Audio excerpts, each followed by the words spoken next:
Let's now go to pancreas and stomach. Let's discuss main functions.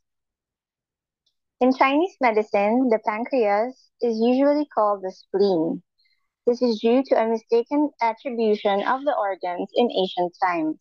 However, the anatomical organ being referred to as the pancreas, and in this book I use the anatomical correct description of pancreas so as to avoid confusion when comparing this book's content with contemporary physiology.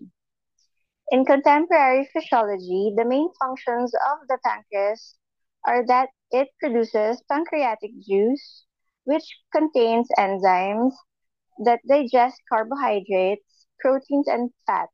These enable the small intestine to absorb the nutrients into the bloodstream. Next, it secretes the hormones insulin and glucagon to control the uptake of glucose, which is the body's main fuel. And it secretes the hormone pancreatic polypeptide, which is thought to produce the appetite. The Neijing authors noticed that when the pancreas function was poor, any of the following signs and symptoms could be present.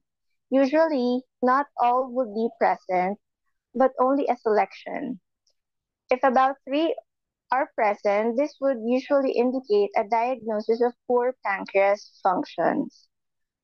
These are poor appetite, prefer to eat only small amounts, general weakness, and hence the tendency to avoid speaking and feeling tired after eating, abdominal bloating and discomfort, particularly after eating, excess gas, and frequent loose stools. There's also intolerances of certain foods such as dairy or wheat, poor sense of taste, cravings for sweet food, muscle of limbs are weak and soft or emaciated. There's also a tendency to bruise easily or have mild hemorrhages or purple spots or patches on the skin, blood in the stools, excessive menstrual flow or bleeding of the uterus, feeling a bearing down sensation in the abdomen, possibly with prolapse of the anus or of internal organs such as the stomach, kidneys, uterus, or bladder, and pain or discomfort anywhere along the pancreas or stomach meridian. People with this condition will tend to be habitual thinkers or worriers, and all the above signs and symptoms will tend to be made worse after extended periods of heavy thinking or studying.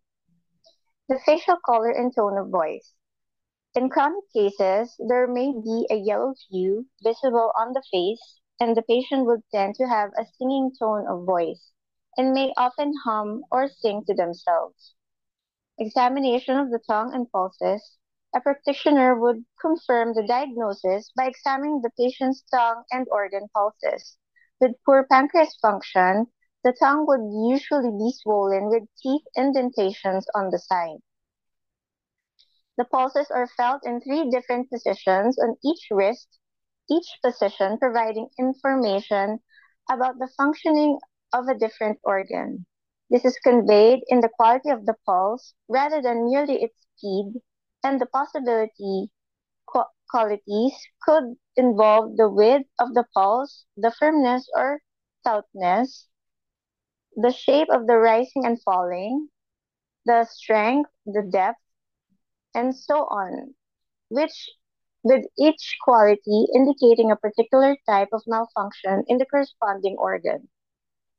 With poor pancreas function, most of the organ pulses would have a quality known as slippery. Other terms used for this condition in Chinese medicine, this condition may also be called spleen qi deficiency, which simply means that the function of the pancreas is poor. In contemporary medicine, the term IBS or irritable bowel syndrome is often used. Thank you for your attention.